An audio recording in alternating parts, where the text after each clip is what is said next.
We really want to know how you got started into the convenience store business and why did you get out, Zach? Well, it was an appeal to my our company's desire for cash flow. Really, we were just coming off of the heels of COVID, and we had done a lot of real estate deals. But as you know, interest rates went up a lot. The cost of lumber and other supplies had gone up a lot. So real estate was getting tougher, at least in the areas that we were operating in. So in one of the real estate websites that I would look at for properties, someone had posted a convenience store for sale, and I thought, convenience stores are pretty recession resistant. They've got good cash flow. They're steady, right? And so that was the appeal. I've always, I guess, when I was really young, I lived next door to a gas station, but I always just sort of had a little, maybe a more of a relationship with convenience stores than the average person. I just got a kick out of being able to go in and what you get what you like. So all those things came together. This store was for sale, and that's how I got into it. It wasn't definitely nothing that I had trained for or had studied for a long period of time or always had this desire to get into convenience stores. But um, that's how we ended up looking for cash flow for our business. Yeah, And well, very good. I was going to ask you, was it fairly close to your house or was it a good ways from you? the stores we had were probably 20 to 25 minutes from where I live. So it wasn't right next door. But again, growing up, it was right next door. We had the church there, our house, and then the Conoco station right there on the corner. And I always liked that. Not that I went in there all the time, but it was just part of my childhood, playing around in there. And so, like I said, coming full circle, that's how we sort of got into it. Uh, and I think we may talk some about how I left because we have sold both of the stores that we owned. Hmm. And that's a long story, but essentially, one of the stores we had was pretty tough. It was smaller and it had an adjacent business, which maybe we can talk about later on. But that it struggled a lot, and I was spread too thin trying to manage both of those as well as a couple of other things. So, and there's some challenges that come with it. Now, that's true for any business, right? But there were challenges that came with it. And I had another opportunity, which we'll talk about with EF Partners, and so everything kind of lined up that it felt like time to sell those and let someone else run them for a while. Yeah. Well, Okay. Jeff, why don't you introduce our Yeah. guest? So today our guest is Zach Steed. He is a seasoned financial leader with over 2 decades of expertise spanning accounting, advisory services, and investment strategy. If it involves complex money matters, Zach has probably handled some of it. He's advised everyone from individuals and small businesses on their portfolios all the way to now working with larger institutions like municipalities and colleges. He brings a wealth of experience from all different parts of the financial world. So, Zach, welcome to the show. Thank you. Um, It's a pleasure to be here. the next question I had for you, I'd like to go back to you didn't start your career running convenience stores or doing business turnarounds. So tell us about your beginnings. I know you went to Harding University and graduated with an accounting and economics degree. And then where'd you go from there? Yes. Well, I've loved investments, even since high school. My grandfather kind of got me started on that. And so when I was in college majoring in accounting and economics, I knew I wanted to be involved in business somehow. Uh, I got some advice from people that said if you learn accounting, that's one of the more technical skills of business, and you can have a high level view of it. And so that's what I majored in, and that's what I did immediately out of college. I went to work for Ernst and Young, one of the at the time big six firms. Now I think we're down to four, maybe three, uh, public accounting firms, and here in Birmingham, and worked for them for about 2.5 years doing audit work. So it was fun. Got to travel, got to learn about business in general, just like I had been told. I got to see it from a high level down, and I got to meet some great people and get some good experience. Um, One time, keep in mind this was when newsletters would come. You would get your 401k statement in the mail rather than in your email box. there was a little newsletter, and there was an Ask the Editor section where people would have questions about their 401ks. They Something in that I read one time in my quarterly statement said you should consult a financial advisor. You should talk to your local financial planner to answer that question or for more details. And it's weird because at that moment it dawned on me I could do this for a living. I can talk about investments for a living, like as a career, and which is strange in a way that I hadn't really arrived at that point yet. But again, I was young, and so I thought I'd really like to do that. I just didn't see myself being in public accounting forever. And so I looked around, and there's kind of three sort of primary areas there. You've got traditional brokerage houses, which focus almost exclusively on asset management, stock investing, stocks, bonds, mutual funds, and so forth. You have the insurance companies, which their primary role is insurance, but also all that is interconnected. So they approach financial advice from sort of an insurance perspective and then branch out from there. And then finally, there's sort of the banks, which kind of have in house management. They've got people bringing their money in for CDs and so forth, and they want to talk to them about other things. So I went to work for what was at the time American Express Financial Advisors, which was a branch of American Express, the big company that we know. It was their financial planning division. And what I liked there is that we started with a financial plan. Sometimes insurance is the answer, sometimes investments are the answer, sometimes some combination or just a plan in general. So I started a career as a financial advisor with American Express Financial Advisors. They spun that portion of the company off to Ameriprise Financial, and I was a franchisee financial advisor with Ameriprise. Did that for about 20 years and really enjoyed it. Got a lot of great relationships with people, and I enjoyed the work. I enjoyed looking at the details, of investing and trying to make money. Well, in 2019, I sold my practice to another advisor, and three of my longtime friends, who were also clients, but longtime friends, we started a company. We called it Freedom Four, and I was still an investment manager. They kept their day jobs, so to speak, and I was managing our pooled assets. So we had really a blank slate as to what we could invest in, and we took the path down real estate again. Primarily, we flipped houses, we bought rental properties, even a self storage facility, which was a bit of a side project. I could talk about that more down the road if we'd like, but and then at those two convenience stores that were in Birmingham. So that's where I ended up there. And as I mentioned earlier, we have sold those properties, and now I'm working as the CFO and COO of EF Partners.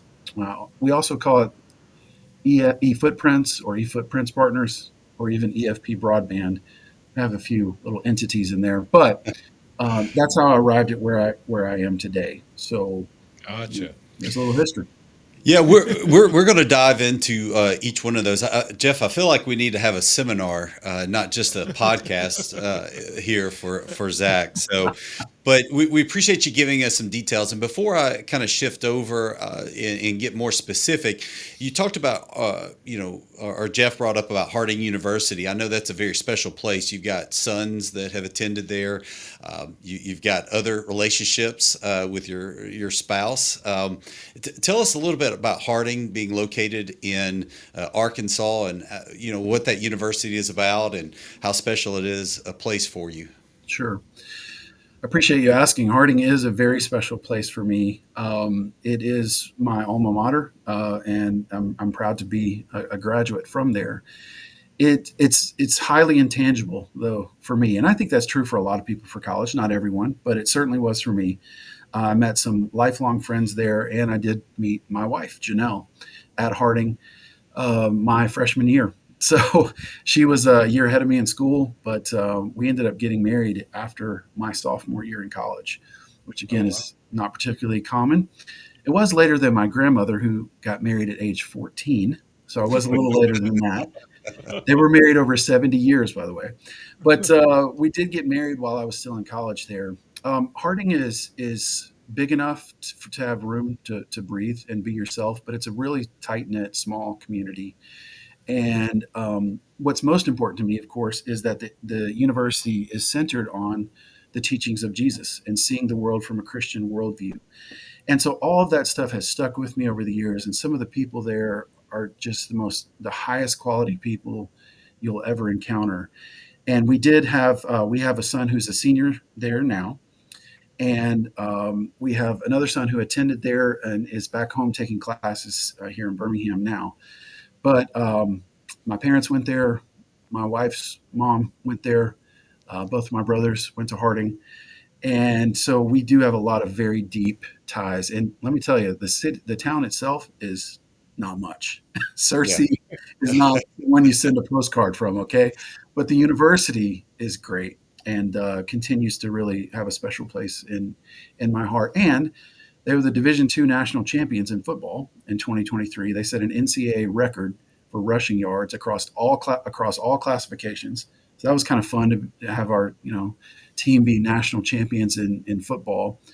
And the other thing that I guess is important to me, and particularly in light of our conversation, it equipped me for the future. And our oldest son has a job with Walmart in Walmart's corporate accounting and finance development program coming right out of school. I had a job with a big six accounting firm right out of school. So I never felt like I had to sacrifice a lot, from academics.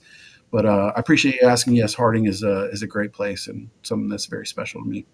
Yeah, I remember they were in the same conference that I played in back in the day, and I That's just sweet. remember any time that we had to make that trip, and so we had to do a home and home annually, and getting the like you said, getting the Harding, it's there's no quick way to get there from anywhere. I mean, you could No, be right next door, and it seems like it takes forever to get there. So you're right. it's a long way to go. So national championship in the Bisons, correct? Is that That's right. That's Harding right. Bison? So There's an ongoing debate, bisons versus bison, which I think the formal correct plural is bison, but Bison. bisons is also acceptable. And so we go with bisons with an S. There you have Yeah. it. I don't know. Don't get me started with goose and going to geese. I mean, who would have known the difference if you just said gooses?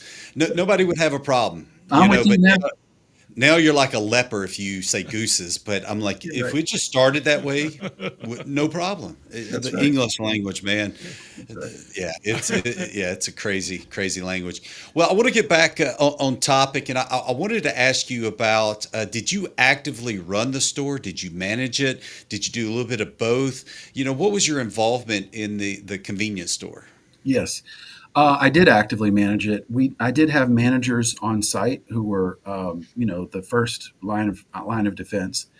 Our goal in purchasing them originally, I envisioned owning multiple stores, 5, 10, 20, under sort of a brand. I mean, the big one would be Circle K, right? You recognize Circle K. Of course, there's a lot smaller versions of that where somebody might have, again, a handful of stores that are branded the Right. same way. And that was my vision. And in that vision, I would not have been working as directly in the stores as I did. But yes, I was very involved there virtually every day, certainly during the weekdays and sometimes on weekends as well. It is a very labor intensive and, in our case, especially in one store, a very cash intensive business, which is sort of going the way of the dinosaur, except there. I promise you, it has not yet. Um, and so, yes, it did require a lot of time on site. I usually had help with managing the schedule and so forth from my managers and some of the personnel, but I was actively involved in managing both of those businesses. How big a shift was that for you to go from, as I would call you, a serial entrepreneur? I mean, but a lot of times you see entrepreneurs, they get in and I mean, a lot of the things you were doing all centered around finances, which I think almost everybody would say, well, the reason you get into being an entrepreneur or things like that is because you're looking to make money and extend Right. yourself. But most of the things that you had described until you got to the C store, whether it's real estate and the Ameriprise, things like that, were all centered around really more financial managing things. This was a fairly big departure from that, though. It was in my mind originally. It was not because again, we're talking about a business and cash flow, Right, right? And right. again, you do see the success of the 7-Elevens of the world, or the Pilots and Flying J's, Bucky's, for goodness sake, Yeah. um, and so forth. Circle K, you see that, and that was not that I really ever had quite that grand of a vision, but that from a financial perspective, it was a business ownership and like that. You're correct though. In practice, it was kind of nitty gritty. There's a lot of just stuff that has to be done, some of which we'll talk about today. I mean, the ice machine breaks from time to Yeah. time. You have Yeah. problems at the pump that you need to get fixed. Of course, you have personnel issues with people. Where we So maybe we we can do. talk about that. Go ahead, Jeff. Yes. So we do want to share some of the pictures that you sent us. Okay, Um, sure. so, so we'll give you a few minutes to kind of talk through these. This first picture and the next one, I feel like is maybe a before and after kind of deal. Um, Is that there's an right? element of that. I sort of wanted to capture a couple of things of C store life in there. First of all, you'll notice that this is security footage that I had snagged a picture of from security footage. The reason Hmm. is security cameras and security are a serious issue in C stores, like it or Sure. not. So just so you know, we did have cameras, and we relied on them a lot. But I also wanted to capture here, the drink machine, the slushy machine, and then you see our chest full of ice right there, and that Oh was a yeah. very very popular spot in the store. Well, more about that in a minute. I've also captured the cooler, which is always a center of activity, and the ATM machine there. Just side note, we did not own the ATM machine. We partnered with another group. We split the ATM fees from, that came from using that machine. So when we were broken into one time and the guys tore open the ATM machine, it wasn't our cash that was lost. It was the ATM owners, but we split fee revenue. So just thought in that one little picture, you can kind of see several key elements of C store life: security, the ATM machine, the cooler, and then, drinks, and then ice was a very key part of our store right there. This is we were calling it Firefly stores. Again, that was the brand I wanted to build as is Firefly. Just kind of fun. I thought it had a little green element to it, being an insect and glowing, and so that if there was this transition to electric vehicles, we were sort of, which there is, but we were sort of prepared for that. Then also you see that we partnered with Coca-Cola to get the signage there, and that's an interesting element of C-store life is who you partner with as vendors. Coke and Pepsi, as you know, are the two major competitors there, and they will give you some marketing money and some other concessions if you sign a certain type of contract with them. So you may notice if you go in your average store, again, you probably wouldn't see this at a Circle K or a 7-Eleven, but if you go in your average store, it might be a Coke store and it might be a Pepsi store. And you'll generally see better deals on their 20-ounce drinks and so forth based on who you're partnered with. But in this case, they helped us get the signage for to go around our cooler there, and I thought it looked pretty good. So, was there any, or are there any restrictions, and or I guess it depends on what type of contract you sign on whether you can sell Pepsi products at all, or the ratio of Coke products to Pepsi products. That's it. It you obviously can sell both, and they understand that. They are competitors, but they realize people want both. Essentially, what it means is that you can't price the off-brand, whichever that may be, Coke or Pepsi. You can't price them better than you price your primary brand. That's kind of Okay. where you would see it. Those are the type of restrictions. The other thing that comes into play is if you look at that cooler, the vendors that we use are very particular about the way your cooler looks. For example, back to your question, if we had a Pepsi contract, or again, we have a Coke contract, Coke gets 3 doors to every 1 door of Pepsi. Okay. Or again, they'll say it in a percentage or in a ratio, exactly what you said. And sometimes that breaks out to a half a door or something like that. But generally, it's sort of a 3-2 or a 3-1, and they'll check that. They don't police it intensely, but they're in the store every week, and they do check to see where is your space shelf space allocated, and there are expectations that you have to abide by. But of course, you can sell whichever you want. It's just the pricing and the shelf space. Very interesting. You already kind of hit it. I was going to ask if somebody came in with a hat and a little Coca-Cola badge, that I'm the Coca-Cola police or the Pepsi police. So, but that's interesting. I had no idea. I've always seen the signs. I've Right. always seen that, when you see a sign, you don't typically see a Coca-Cola sign like you've got here and a Pepsi Cola sign. Hmm. So that's interesting. I did not know that. So. Yeah. And our audience may be wondering, well, why are we talking to Zach today? And a lot of it is perspective that Jeff and I talked about. That we interview a lot of people in the ice industry. Obviously, breaking the ice. That's what we're dedicated to on this podcast. But we thought it'd be interesting to hear the perspective of a C-store owner and some of the things that they go through, and find out some new interesting facts like this. And I think we've got some other questions that I know that I want to ask in a little bit. So that's Sure. fascinating. Let's go ahead and get some more pictures here. Yep. Threw this one in with the ice chest back there. This is one of my sons and some of his friends that came down at spring break. You see up top there, Crosstown Scooters. When we bought the second store, it was called Nails Convenience Store. And simultaneously, we bought the previous owner. I wanted to get here. We'll come back to those pictures in a moment. So Okay, you got it. Right, there's the frontage of that store. This is on the south side of Birmingham, not far from St. Vincent's Hospital, going out toward Avondale, for anybody who might recognize that. But we also brought crosstown scooters, and those had three-wheel go-karts, for lack of a better term, that are street legal, that we would rent by the hour. And so it's all housed in that same building, crosstown scooters. And I thought we had the Oh, picture. My apologies. it's It's under yeah, the it, other folder.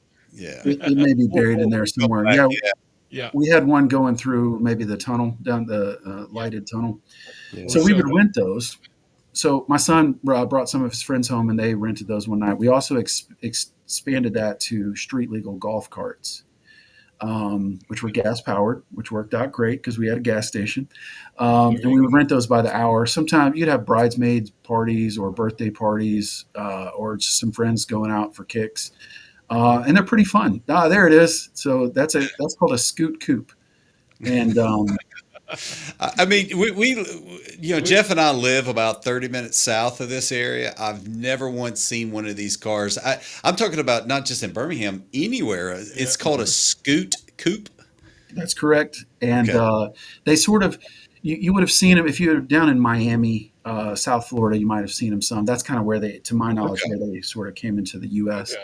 But again, the previous store owner had the gas station and convenience store, and he also had crosstown scooters. So we bought that, um, and that's a regret of mine. I did not monetize that near the way I should, and that comes back to kind of our earlier conversation. I think I was spread a little too thin, but it's a great concept, and it's really a lot of fun. People enjoyed riding them. Yeah, Yeah. no, it was pretty neat. I was curious because I brought up to Jeff when we saw that photo, and I was like, I have no idea.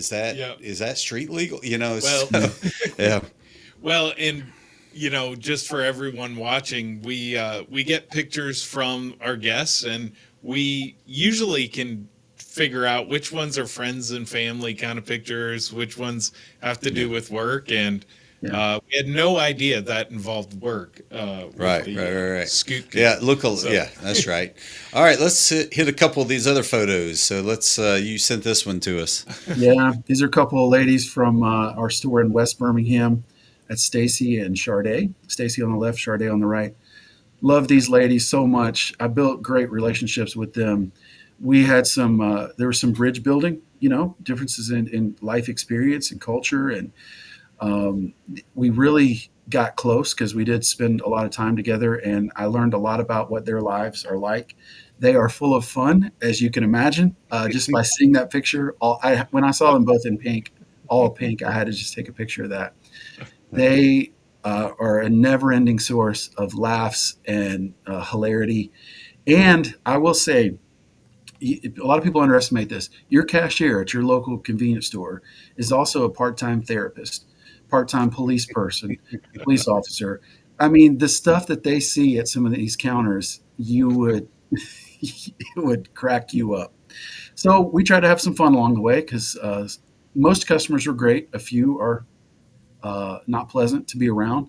So we just laugh our way through it. And that's behind the counter there. You can see some of C store life from behind. At the top there, you'll see the cameras. Again, security is always a concern and something that we're mindful of. And Stacy there on the left in particular, do not try to steal anything from that store because she will see you and she will chase you down.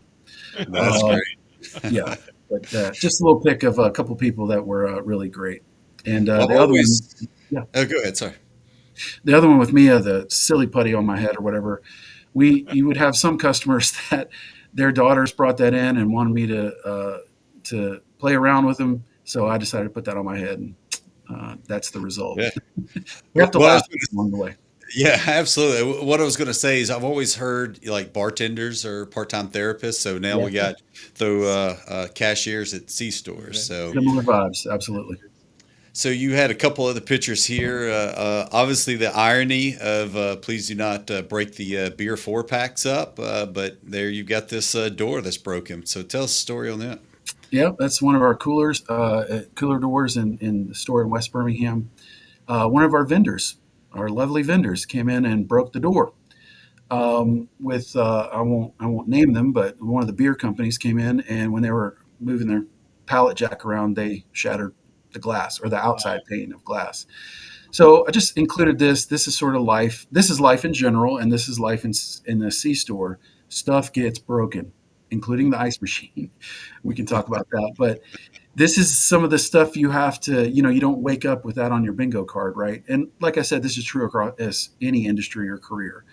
But right there, you've got a vendor that came in and broke the door, and yes, they're responsible to fix it, and they did. But in the meantime, you're stuck with that. One You got to other deal with it. Yeah. one other quick note: please do not break the four packs. Right? Most people, when they buy beer, would buy it in a six pack or in a 12 pack or a case, something like that. Around there, for whatever reason, they did not want to buy six packs. They wanted to buy four packs. There's some element of price point that mattered to them.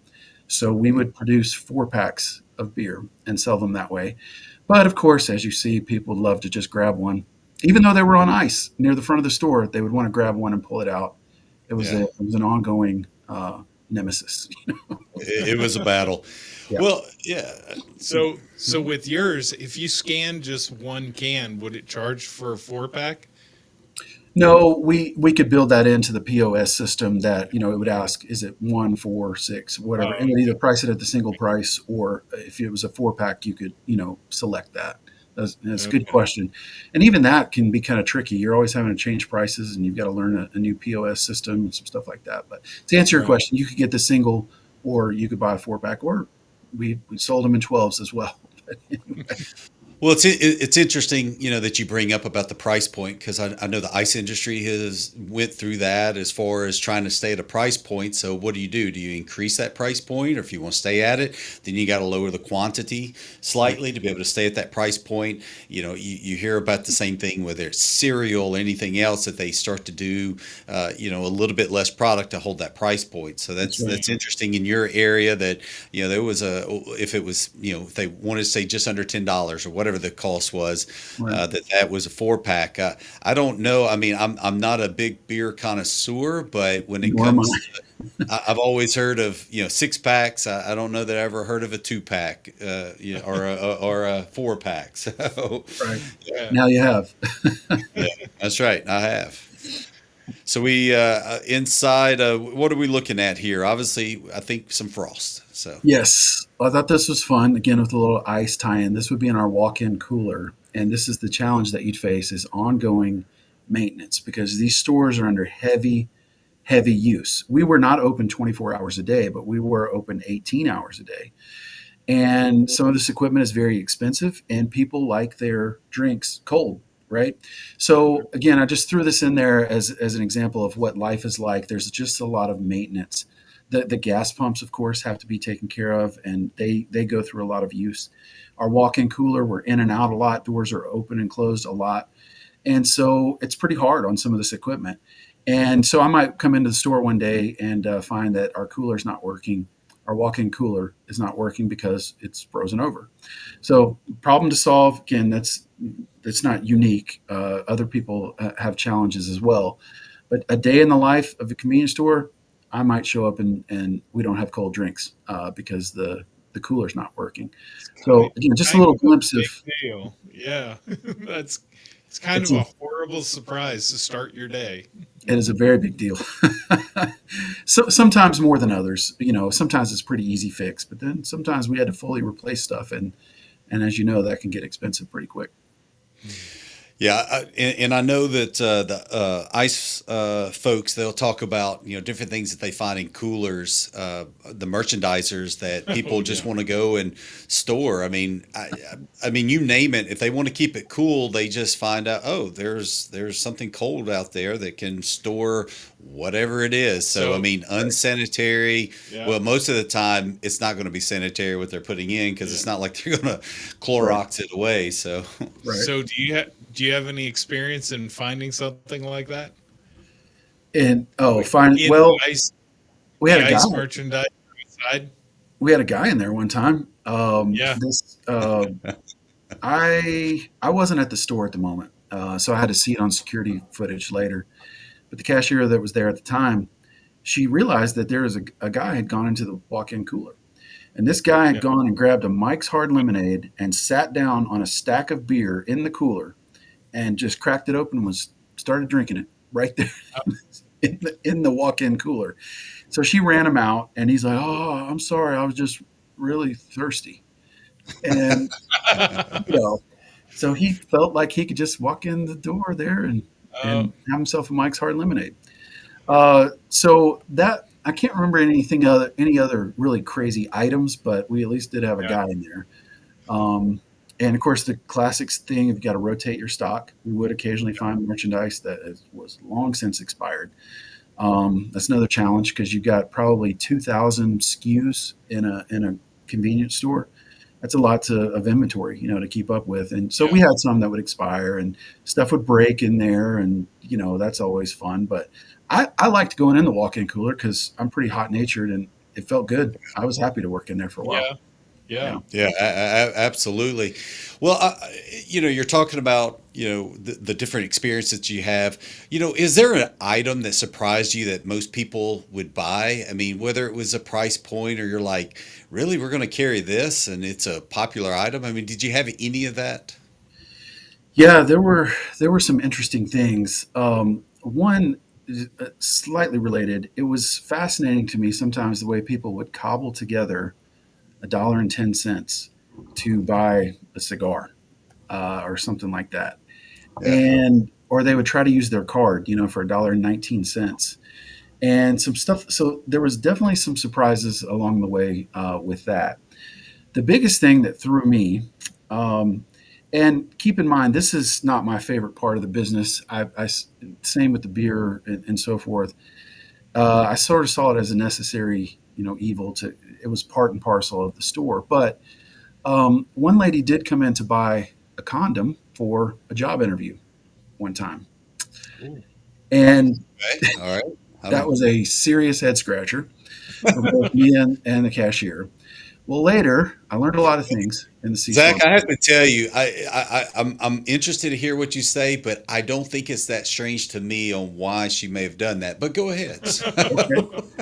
Well, you may be more advanced in your knowledge than I am, but for me, I later found out that her reason for that was to put clean urine in the condom and attach it to her body to go in and pass a drug test. So it had nothing to do with the traditional use for a condom. It was There you specifically go. to have clean pee at body temperature, which was, important Oh my to goodness. be able to do the job. So did people surprise me with some things they bought? They sure did. It was really interesting. Most people kind of had their regulars, the stuff that was kind of their go-to, Yeah. and the cashiers would know that. And there is also another lady. I believe that she was of a less than reputable profession, generally speaking. She Mhm. would buy a pack of Advil PM, and a pack of Benadryl. You've seen these in a store. You get two Yeah. Advil in a packet.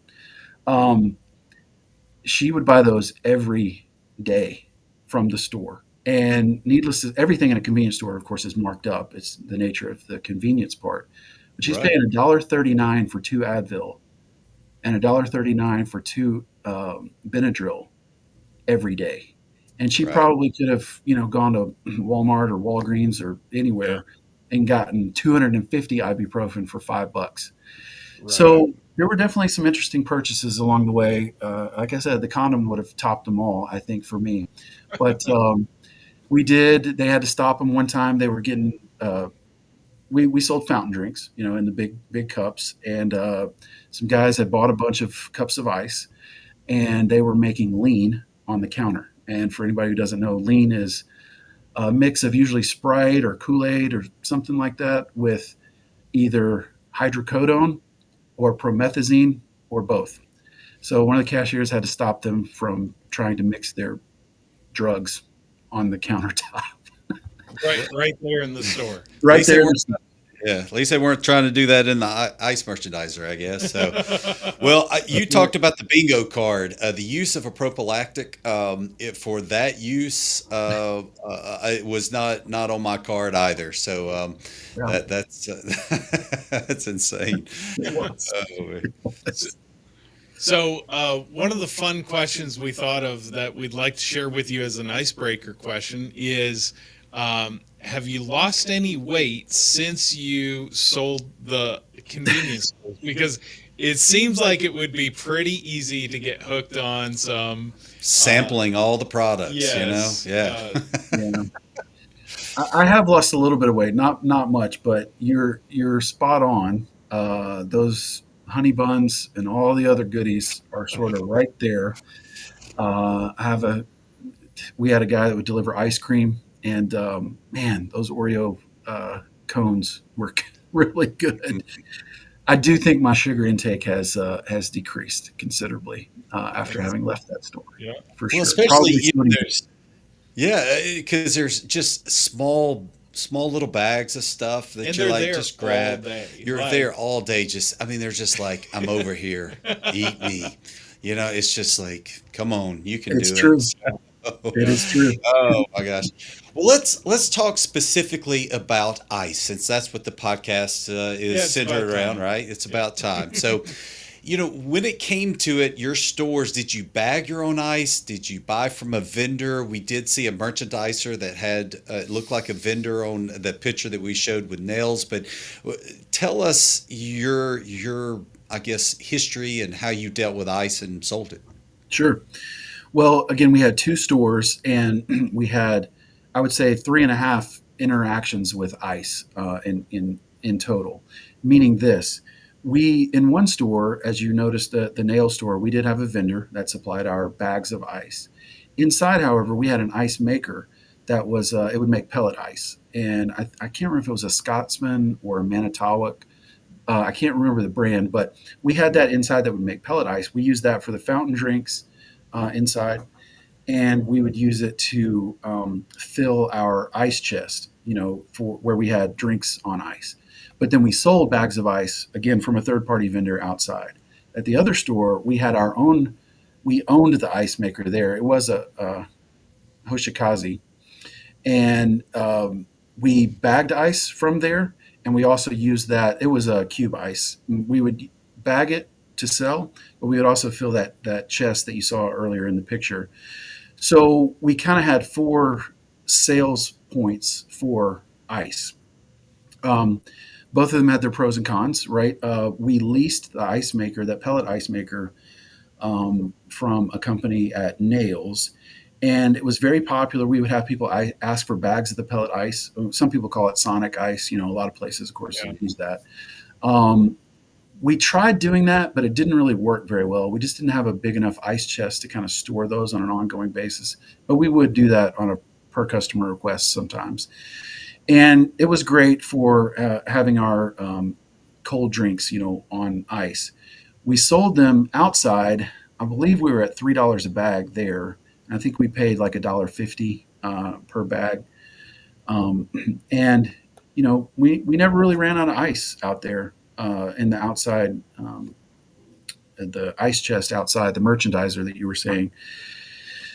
Same thing with the other store where we would bag our own. Of course, the profit margins on that are great. I would buy ice bags from a wholesale place locally, and usually Mr. Charles was one of our employees there, or the cashiers would bag ice, or I bagged plenty of ice myself over the years um, to sell in our. We had the merchandiser indoors there, kind of a tougher part of town. I don't know if you talk to people that have bags of ice stolen, but we brought the merchandiser inside and just sold ice from that chest inside for bags.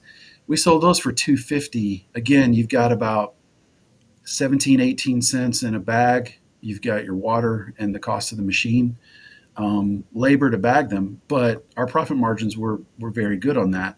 And it was pretty easy. We would scoop out to fill the ice chest, or we would scoop out to make bags, and also the fountain drink machine. We filled that, but it was nice to have that on location where we could make ice and use ice as much as we wanted. The challenge is that the ice machine, first of all, needs to be cleaned. We all know that. Secondly, it would break down from time to time. And, it's a relatively niche group that your average HVAC guy can't come and fix your ice maker, Right. not your commercial grade ice maker. So we would face that challenge. And let me tell you, if we didn't have ice in the chest up front, people were not happy. Yeah. They wanted to see their drinks on ice.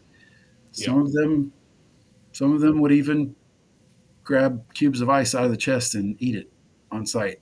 And I'm telling you, we cleaned our ice machine. Okay, we cleaned the chest, but there is no way that I would do that. I just cannot recommend that for anybody, and I don't know why they did it, but yes, ice was a key part of what we did every day. We had to ice it down, drain it, and ice down some more and refill it. It was an ongoing, and a lot of people used it. A lot of people love. I mean, I do too. Love it grabbing right out of the ice. That's about as cold as it'll get. You know. So yeah, So, we definitely used ice a lot in our stores. so if you were back in it maybe you bought another location and you were trying to decide, do you have a leaning which way you would go, bag your own versus working with a vendor? In my case, if I had it to do over again, I probably would still love to have the ice machine on site and bag our own. There's pros and cons to everything, right? But there is an element of control, and since you're client facing, or customer facing, at that store every day, the more kind of control I could have over that process felt better to me. But once again, I had no problems with the vendor at our other store. They kept us supplied. It wasn't Yeah. a problem. But the profit margins are better doing it yourself. So between profit margins and having an element of control, um, I would probably prefer to own the ice machine and have it on site if I were to do it again. Right. Some of what you're talking about too, from the cleanliness, and I know that you're saying that you guys were taking care of it. I know with the IPIA, which is the International Packers Ice Association, one of the things they talk about the forgotten food is ice, and the consumption of it. You mentioned about the person grabbing the piece of ice that's just in an open cooler and popping in their mouth. I mean, Right. from a sanitary standpoint, that's obviously not sanitary. So, Correct. when you look at that and some of the health guidelines, which again, there's not a lot of health guidelines when it comes to ice or open ice, Hmm. and the consumption of that, because even if that person isn't grabbing that piece of ice and throwing it in their mouth right there, if they grab the soft drink or whatever it is out of the cooler and it's got all the residual water from the melted ice, Right. and then they turn it up, right? They just crack it. I mean, they're still getting the consumption in there. So, Right. I can definitely understand from the profitability side of it. I think I tend to err on the side of convenience, but you have to weigh that out. The convenience of buying it from someone that already meets those standards Right. versus maybe the profitability of it, or are you here adhering to those same standards, things of that you got to weigh out. So it's interesting to hear from your perspective on which one you would choose. From a profitability standpoint, where would you rate ice along with all the other items? What would be one of the most profitable items that you sell, least Yeah. profitable? And then where would ice rank in that? Yes. To cut to the end, I would say the ice ranked in the middle toward the upper end of profit. There is quite a range. We all know that convenience store items are more expensive than you can find them in other places. But it's really interesting. The least profitable item in the whole store, generally for me, was cigarettes, and I was kind of Oh, okay with that. Yeah, they are so heavily taxed and regulated that, and the tobacco companies have such a captive audience, with their customers, that the margins were very small, between 7 and 12%, probably average yeah. around 9 or 10. Okay. Um, Gas also is profitable, and we may talk about that in a minute, but and that can vary. But some of the this is another kind of funny one. One of the most profitable items is a little packet of honey. It's called Royal Honey, or you'll see some other names for it, usually in a black and gold packet. Okay. And this is a packet of honey, maybe an ounce or so. And it's intended to help men in the bedroom um, be better in the bedroom. And that stuff sold.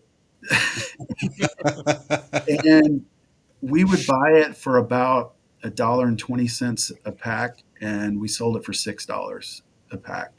So those were very good margins on that. You got some I, of the novelty type stuff like that is the most profitable. Then you're going to have sodas and some of the candies and other snacks. Then you have beer and wine below that.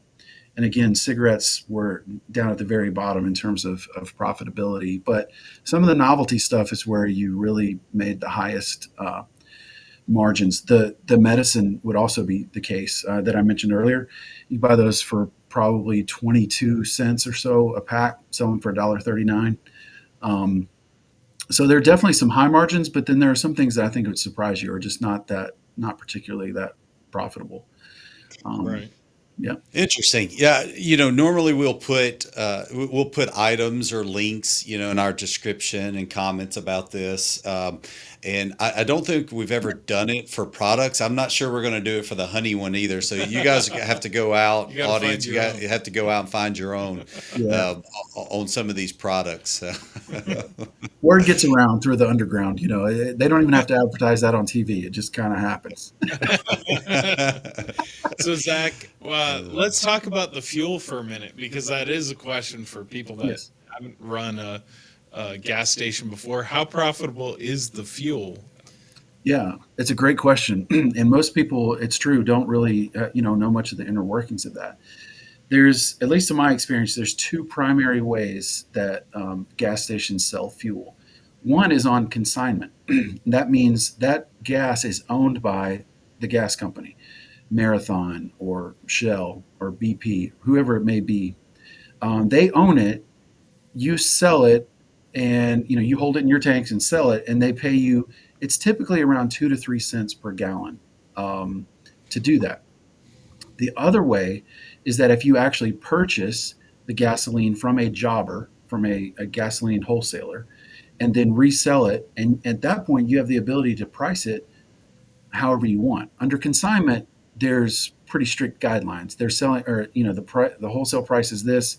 You sell it for this, and then you get your margin, and they dictate that. Whereas if you're buying the gasoline to resell, you have freedom to price it however you want. Now, as you know, market forces are going to impact what you price your gasoline at. If you've got Right. stores on the other two corners, that's a factor. If you're the Right. only store for miles, that's another factor. But at both of our stores, we did the latter. We purchased the gasoline and then could resell it. So our margins on gasoline for regular tended to be between 10 and 15 cents, 10 and 20 cents a gallon profit. Okay. Yeah. Average was probably 14 or 15%.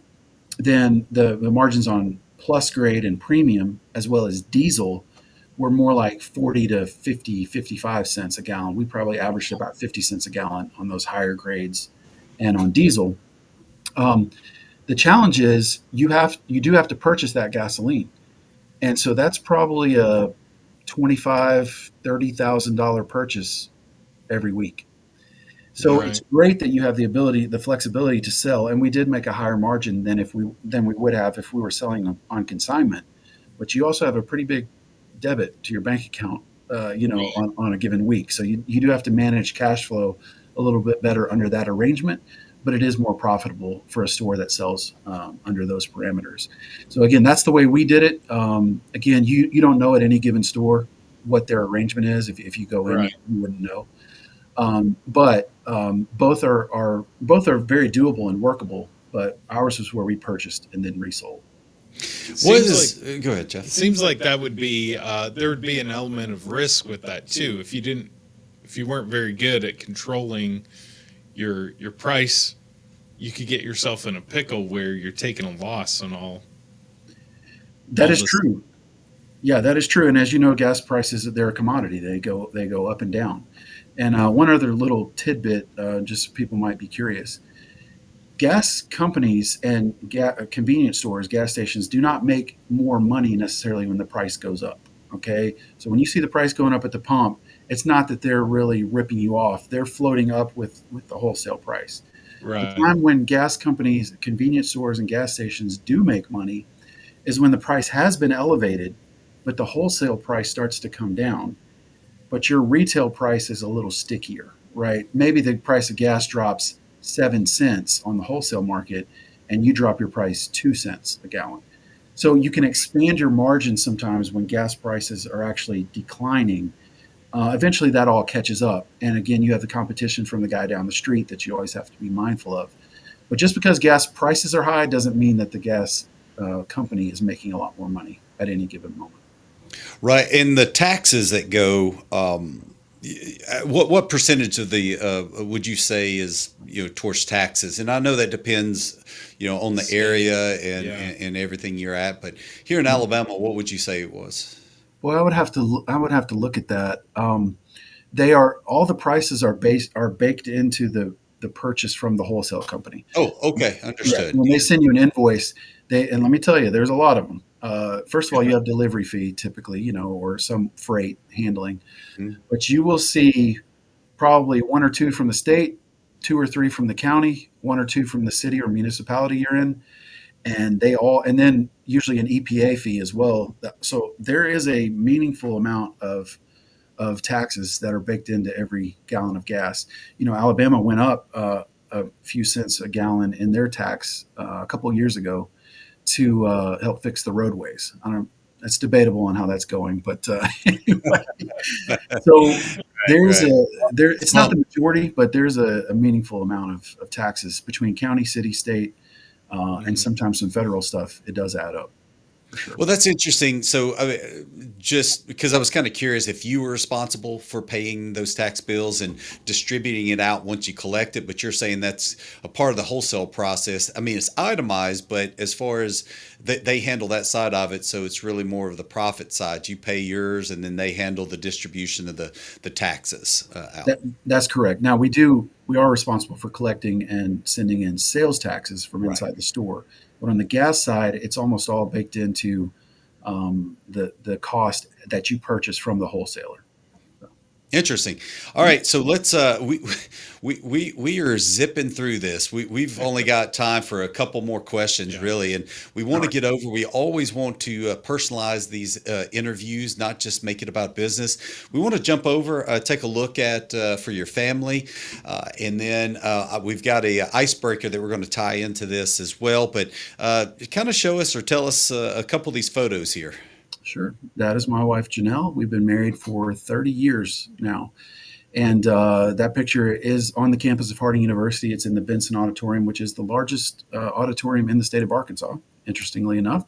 But we were there for a visit, and that's my wife Janelle. She's my best friend. We've been doing it for 30 years now, and she's great. She also put up with all the convenience store life, so she's a good fan. You Yeah. got a creeper right here, man. This guy's staring you guys down. I mean, he's Yeah, I yeah, know. Nothing ever came of that, so I guess it worked out okay. But that is a little I weird. guess so. All right. I These are my two boys. Our two sons are Tucker there on the right, and Easton on the left. This was also on campus at Harding. I played baseball there for the first 2 years before I got married, and we were at the baseball field, and those are our two guys. They're great. They're just like any parents, we had our challenges along growing up, and I don't think they hate us though, so I think we did a few things right. Let's hope along the way. But those are my guys there, and really proud of them, and it's been fun to see them become young men. Yeah, either one of them play baseball? Not in college, just kind of Tucker, the oldest, through high school some, and Easton did throw a no hitter, but he was pretty young, but we count it. It counts in our book. So Like yes, he did play. with the name Easton, I mean, he was like he should have been forced to have to play through college baseball. So I know he did play some. He got into wrestling in middle school and high school, and was pretty darn good at it too. yeah, I always tip my cap to him for that because that is not easy. yeah, two strapping guys there. So Yeah. Oh, so yeah, that's a little vow renewal at the beach there. We for our 25th. So that was about 5 years ago, and had some of our friends go down with us. It was really special. Again, she's a rock star, man. I'd take up too much time in the podcast if I went on about her. But that was the occasion for that picture. I was just curious with your phone out. Was this pre-Chat GPT? Where you ask him what your vows should be? What you got your Yeah. phone there, so Yeah, I guess I had written down some things that I wanted to say. Most conversations with her are no problem, but I think for that event, I wanted to make sure and say what I really wanted to say. So my phone I is in that picture, unfortunately. Good, totally understand. good answer. We just wanted to give you a hard time. Make sure Yeah. it was like you're on you're on support with the convenience stores and stuff like that. That's right. Yeah, Man, that would have been possible. all Oh right. man, This is this is This is this priceless. is the greatest photo ever, I do believe. So I'm going to assume this is an older photo. I'm going to go ahead and assume that. I'm going to assume these are your folks and your brothers, and I'm going to assume this is you. Is this correct? no, I'm on the far left there with the tie. You're the far Okay. left. Okay. Okay. Well, then, well, So you know what assumptions make people. So, so yeah.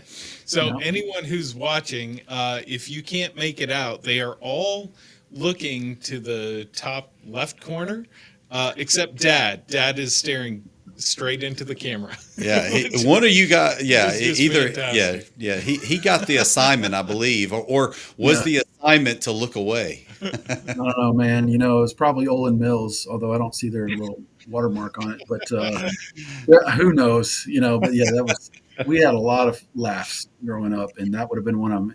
As you can see, I did at one point have hair in my life, and that was me. I had a little butt cut going. I don't know what that was, but yeah, that was me on the left.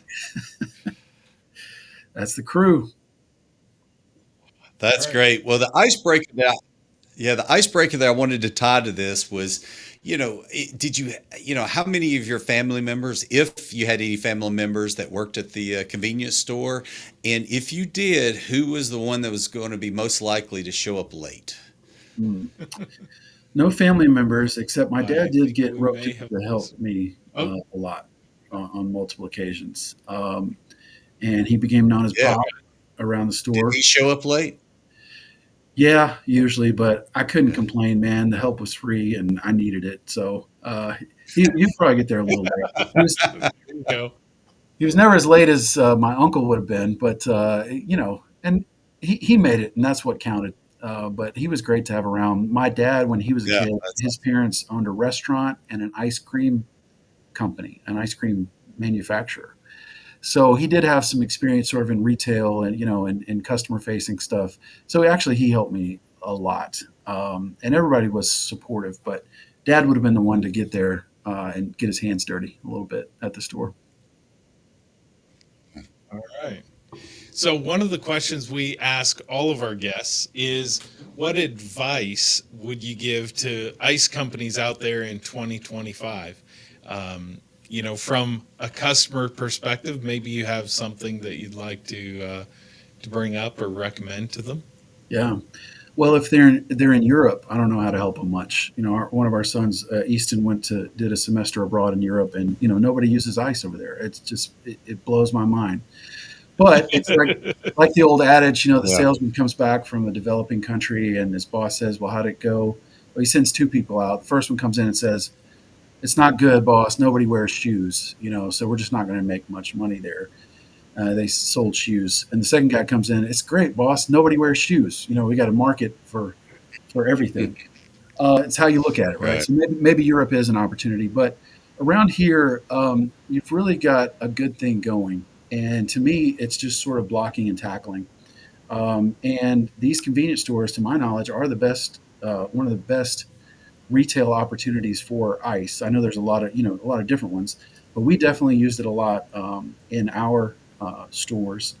And so I think it's a lot of blocking and tackling, just to make sure it's available. The hygiene and sanitary standards you were talking about, those do matter. And I think when you can present that to customers, they feel good about it.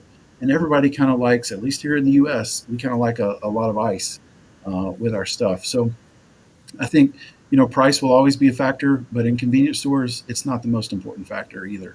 So I think you just focus on your product, the X's and O's, and deliver it, and you'll have a steady market for ice. In my experience, Yeah, I like the way you put it, blocking and tackling. I mean, it's don't let your convenience store run out of ice, right? So that's right. make sure that they're supplied, and there's a myriad of ways to be able to do that through now sensors and other things to be Yep. able to know what's going on in your ice box. But but I hear what you're saying definitely. So unfortunately, Zach, we are out of time. We did not get to jump into talking about your with the e-footprints, but we Mm. will put that as a link into the description if you want to learn more about Zach or, maybe some of the things that they're doing. But we really, truly appreciate your time, Zach, coming on the show today. And we've been coming to you from the RouteMan Studios from the KCS headquarters in Pelham, Alabama. Again, Zach, so appreciative of you taking the time, giving us your perspective from a former convenience store owner. And again, just appreciate your time. Yep. You bet. Thank you for the invitation. I've enjoyed being with you guys. All right. Thank you, Have a good Zach. day.